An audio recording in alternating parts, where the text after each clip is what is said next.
Quid de l'utilisation du nom dans les relations professionnelles et ou commerciales? Nombre de documents et ouvrages traitent des techniques, usages ou méthodes qui permettent d'améliorer la communication, négociation et, de façon plus globale, relations entre les parties prenantes.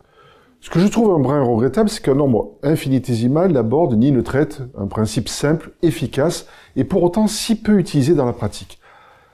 L'argent seul n'a jamais suffi à faire agir les hommes. Ce qui les tente, c'est la possibilité de prouver leur valeur, le désir de surpasser les autres et d'affirmer leur importance, constaté en son temps un certain Harvey Firestone. Et si ce monsieur avait raison? Parlez à un homme de lui-même, disait Disraeli, et il vous écoutera pendant des heures. Perso, je rajouterais, soyez authentique en sincère empathie, et le plus irascible interlocuteur pourra se transformer en agneau de lait. Dans le même registre, quel dommage que nombre de commerciaux sous-estiment et n'utilisent pas, dans tout son potentiel, la technique consistant à répéter un certain nombre de fois, durant leur présentation, les noms ou prénoms des interlocuteurs décisionnaires. Vous êtes présenté à un étranger, vous bavardez quelques instants avec lui et le moment est venu de vous quitter. Vous le saluez en l'appelant par son nom. Vous lui aurez alors montré qu'il est sorti pour vous de l'anonymat. Et ce fait-là change la donne. C'est un fait avéré, même s'il n'est que peu explicité, le commun des mortels attache une très grande importance à son nom.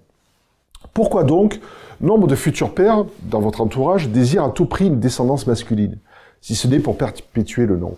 Pourquoi l'amiral Byrd finança son expédition au pôle Sud sur la simple promesse que les chaînes de montagnes de l'Antarctique porteraient le nom des millionnaires qu'il avait subventionnés?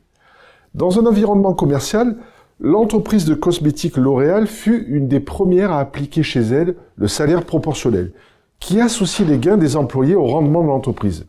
En agissant ainsi, a pu se produire une prise de conscience chez les employés de leur responsabilité et importance. Ils n'étaient plus seulement des gens qui produisaient, mais des associés.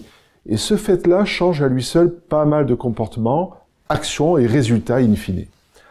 En conclusion, la nature humaine est ainsi faite que chaque femme, chaque homme aime se sentir important. Et qu'en pratique, le mot qui lui est le plus agréable à entendre ou à lire étant son nom, ça doit nous donner quelques indications sur des omissions à ne pas commettre dès lors qu'on se positionne dans une communication optimisée. Et vous, utilisez-vous naturellement le prénom ou nom de votre interlocuteur à plusieurs reprises dans un entretien ou faut-il que vous y fassiez attention? Est-ce que vous considérez que la communication peut être facilitée, voire optimisée par cet élément? Au plaisir de prendre connaissance de vos différents avis et commentaires et partager ensemble autour du sujet. Belle journée à tous.